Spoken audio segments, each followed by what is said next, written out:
Great, welcome. Good to see you all today. Thanks. So I had something interesting happen to me today. They had a ceremony down at the White House. The Presidential Medal of Freedom gave it to about a dozen people. And one of them was Stan Musial. So I'd been kind of pushing for him to get it because he was my boyhood hero growing up in East St. Louis. And so I brought it with me today to the ceremony, and Stan signed it. 57 years after I bought it, 33rd State Street in East St. Louis for $15, which was a huge amount of money. I managed to get his signature on it today. It was a fantastic ceremony, and not just because of Stan Musial, whom I dearly love and admire for all the good things he's done in his life, but so many other people. There was a presidential medal given to President George H.W. Bush, and his health is not the best. I don't know how this guy's jumping on airplanes. He can barely move around. But he was there and smiling, and God bless him, received the award. Bill Russell, the famous basketball player. There have been a few other things of substance going on, but that's the one where I got to play kid again and just loved every minute of it. So you're in the middle of a big fight. And the fight is how much we're going to spend for the rest of this year and in the years to come. And it's unresolved. The House Republicans started off by saying we want to cut $60 billion out of spending for the next 6 or 7 months of the year, which is a big, hefty cut on an annual budget. So then they reconsidered and said, no, make it $100 billion. And when it was all said and done, they taken a swipe at education. And particularly when it came to Pell Grants, a reduction of over $800 in the Pell Grants would be available. Some students won't notice it, but some may have to change their plans if there's a cutback. I can't tell you. You'll know that better than I. But it's just the beginning. It is just the beginning. What we are likely to see in the years ahead, in the near term, is pressure to do even more. Even more. $100 billion in 1 year is not enough if you're serious about this budget deficit. So the obvious question is, well, how far will they go, and will education be exempt? I certainly believe it should be in some respects, although I qualify that and tell you why in a minute. I think it should be, because if you take a look at what the President says about our competitiveness and where our nation's going to be in the next 10 or 20 years, then we've got to invest in education, the subcommittee, full committee, the health committee, on for-profit colleges and the abuses. Not one member of the other party has participated. They're not interested in this conversation. And we're now getting pushback from minorities within Congress saying you are denying opportunities to our people.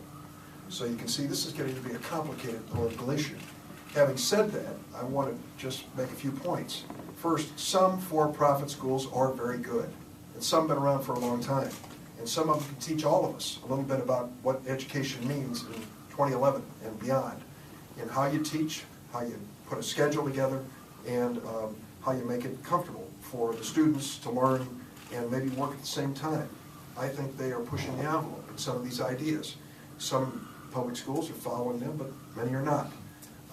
Having said that, though, I think that within that industry there is a dramatic amount of abuse and waste.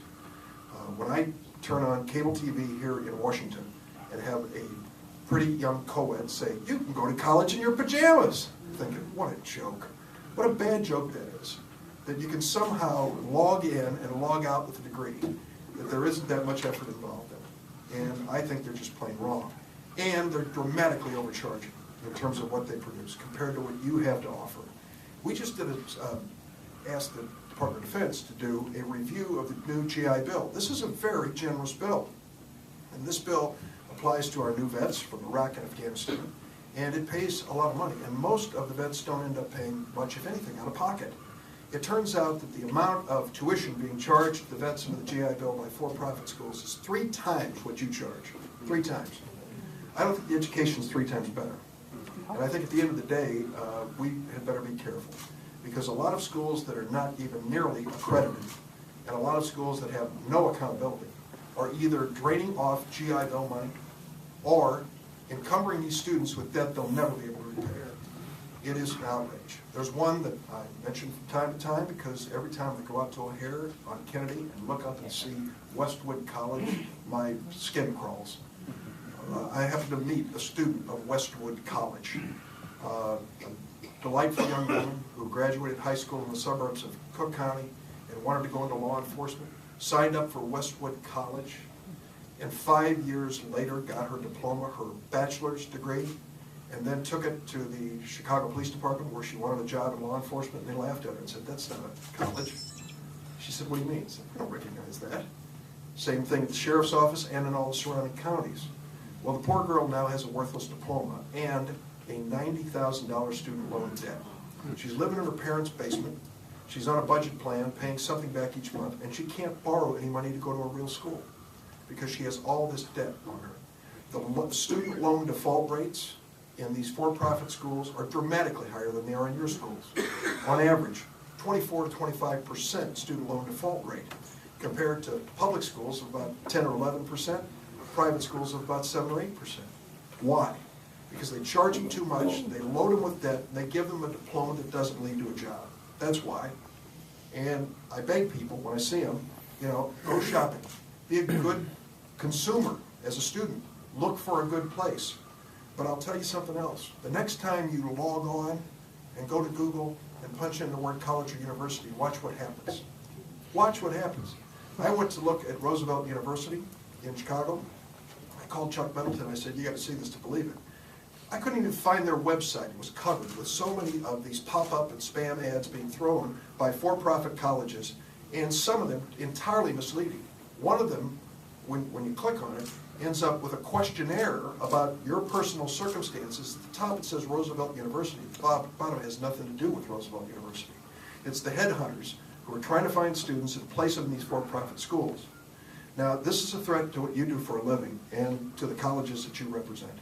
And it's a very real threat. These people have tons of money. Up to 90% of their revenue comes directly from federal taxpayers. And they are loading up with advertising in every direction. You see them everywhere. They've got the money to spend, and they're making a fortune. Very profitable companies.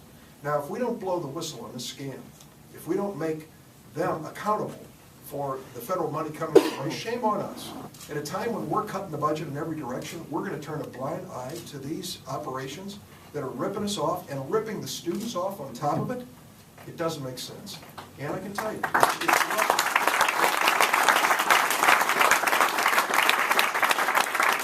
the last thing I'll tell you is that I found by taking this issue on, there aren't many of us who are doing it, but I found by taking this issue on, it's the easiest way possible to have a reunion with everybody I ever served with in Congress, because they're all working as lobbyists for for-profit schools. Every time I turn around, they're there, and they have power to spend in Washington, whether it's at the Pentagon or the Department of Education.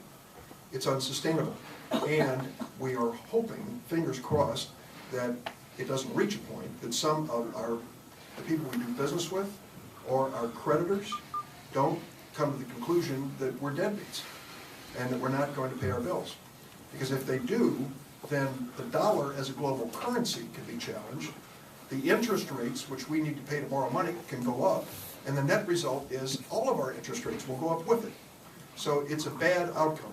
So the question is, we wrestled with the Deficit Commission, is how do you address this in a balanced way? And we argued back and forth. We had an equal number of Democrats and Republicans. The president had 6 public members. We had 6 Democratic members, the House and the Senate, 6 Republicans, and went back and forth and back and forth. And here's what we concluded, and I voted for it. And it basically said this: put everything on the table. I mean everything. Make sure it isn't just a matter of going after domestic discretionary spending, which represents 12 to 14% of the budget. That's what the House is ripping up right now. 14% of the budget. They've taken that wedge and they're going to cut $100 billion out of it. What about the other 86%? It includes defense spending. It includes entitlement programs.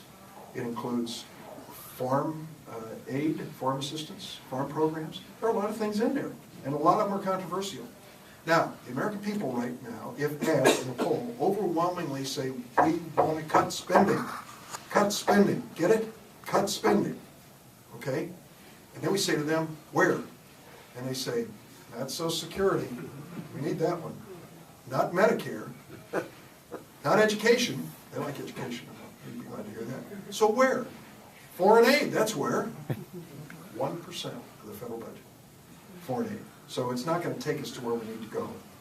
What we need to do is, instead of just taking a big slice out of that small slice, is to look at the whole picture, including tax expenditures. What are tax expenditures? Many of us use them.